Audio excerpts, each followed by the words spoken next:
আসসালামু আলাইকুম and hello everyone, কেমন আছেন সবাই?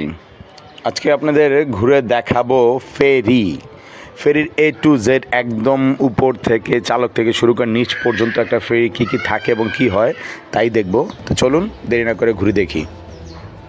এই হচ্ছে গিয়ে ক্যাপ্টেনের জায়গা বা চালকের জায়গা, এখান থেকে উনি কন্ট্রোল করে। একদম উপরে আছি আমরা এখন। আর এখানে আছে কিছু বসার জায়গা, যাত্রীরা রেস্টের জন্য বা বসার জন্য, বা অনেকে হচ্ছে গিয়ে আপনার টিকিট দিয়ে পার হয়, অনেকে গাড়ি ছাড়া হচ্ছে ফেরি পার হয়। তো বসার যে জায়গাগুলো, এটা হচ্ছে একদম উপরের স্থানটা হচ্ছে এইটা। আর এই হচ্ছে গিয়ে আপনার প্রথম সিঁড়িটা নামার। তো চলুন আমরা নামি।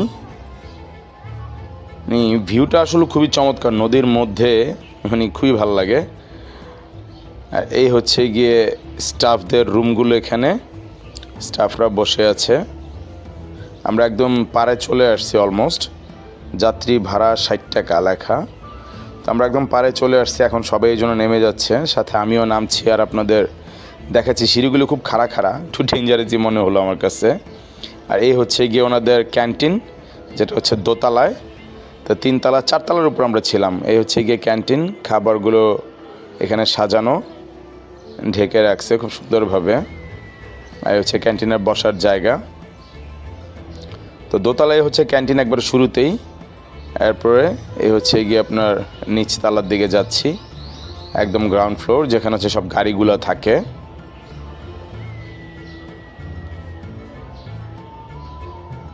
এই হচ্ছে আমরা চলে আসলাম নিচতলায়। সব গাড়িগুলো দাঁড়িয়ে আছে, একদম নামার জন্য প্রস্তুত। আর তীরে চলে আসছি, মানে ঘাটে চলে আসছি, এই জন্য মানুষও সবাই নেমে যাচ্ছে। এছাড়া আরও কিছু রুম আছে এই জায়গায় স্টাফদের জন্য। তো মোটামুটি আমাদের জার্নি শেষ পর্যায়ে, একদমই নিচে চলে আসছি। দেখতেছেন প্যারা মাখা বিক্রি করতেছেন, নানান ধরনের স্ট্রিট ফুড পাওয়া যায়, একটা মজার ব্যাপার। তো কেমন লাগলো আমাদের আজকের ফেরি জার্নি, কমেন্ট করে অবশ্যই জানাবেন। আর নতুন হলে সাবস্ক্রাইবটা তো চাইতেই হয়, যদি পারেন করে দিয়েন। দেখা হবে ইনশাল্লাহ আগামী অন্য কোনো ভিডিওতে, যদি বেঁচে থাকি। আল্লাহ হাফেজ।